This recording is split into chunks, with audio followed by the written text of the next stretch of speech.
দক্ষিণাঞ্চলের যিনি মুখ্য সংগঠক হাসনাত আবদুল্লাহ একটি স্ট্যাটাস দিয়েছিলেন।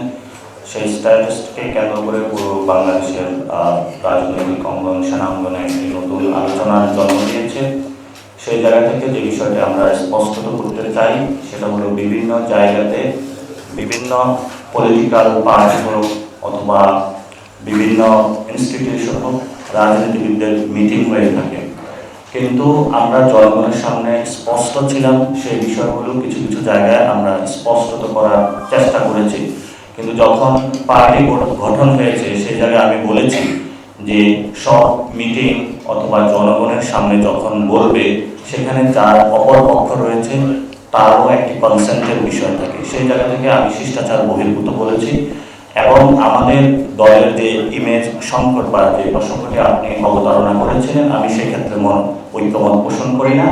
আমি মনে করি এখানে মানুষের এক্সপেকটেশন রয়েছে, সে জায়গা থেকে তারা পরামর্শ দিয়ে থাকে এবং আমরা দ্রুত গতিতেই এই কয়েকটি বিষয় নিয়ে আপনাদের সামনে উপস্থিত হব এবং দলীয় প্রেস রিলিজের মধ্যে আমরা সেগুলো স্পষ্ট করে জনগণের সামনে ব্যক্ত করব। কোথাও কোনো মিটিং হলে সেগুলো জনগণের সামনে যে কোনো পার্টি জনগণের দল জনগণ জানার অধিকার রাখে, কিন্তু সেটা জানার একটি প্রক্রিয়াগত পদ্ধতি রয়েছে যে আপনি যখন কোনো অপর পক্ষের সাথে কোনো মিটিং করবেন সেই মিটিংয়ের তারও একটি কনসেন্টের বিষয় রয়েছে এবং সেখানে একটি আপনারা দেখতে পাবেন বর্তমানে যে বাংলাদেশের নিরাপত্তা ব্যবস্থায় কিন্তু সেনাবাহিনী জড়িত রয়েছে এবং আমরাও কিন্তু এই পর্যন্ত 170টি আন্দোলন যারা গণঅভ্যুত্থানে অংশগ্রহণ করেছিলাম আমাদের মাঠে কাজ করতে হয়েছে এবং সেই ক্ষেত্রে অনেকাংশে বিভিন্ন জায়গায় ফেসিবাদী যে দোষররা তারাও কিন্তু বিভিন্ন সময় সুযোগ নেওয়ার চেষ্টা করেছিল, আমরা সেগুলো দমিয়ে দেওয়ার চেষ্টা করেছি। তো সেই ক্ষেত্রে বাংলাদেশের যে প্রশাসনিক ইনস্টিটিউশনগুলো আমরা যখন মাঠে কাজ করেছি তারাও মাঠে কাজ করেছে এবং আমরা যখন আমাদের সিভিল ফরম্যাটে কাজ করছি তাদেরও কিছু ফরম্যাট ছিল, তারা আমাদেরকে সহযোগিতা করেছে, হেল্প করেছে। যেহেতু রাষ্ট্রীয় যে প্রতিষ্ঠানগুলো যখন কোনো আন্দোলন চলে সেই আন্দোলনের ক্ষেত্রে যদি কোনো সিভিল ফরম্যাট মাঠে থাকে সিভিল ফরম্যাটে তারা হেল্প করে থাকে।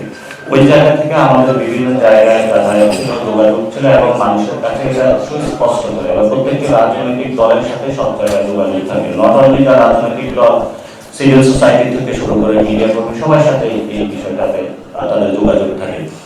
কিন্তু গত যে স্ট্যাটাসটি কেন্দ্র করে হয়েছে সেটা আমি পূর্বেই বলেছি যে আমরা আজকে বসার পরে আমরা একটা দলীয় প্রেস রিলিজের মধ্যে সুন্দর করে কি কি হয়েছিল যা যা জানার আছে যার পাশে আমরা এটা স্পষ্ট করব। সেনা সদর থেকে যে বক্তব্য এসেছে সেটা কিন্তু একটা মুখপাত্রের মধ্যে না, আমরা আইএসপিআর এই পর্যন্ত কোনো এই ধরনের কোনো নিউজ এখনো দেখি নাই।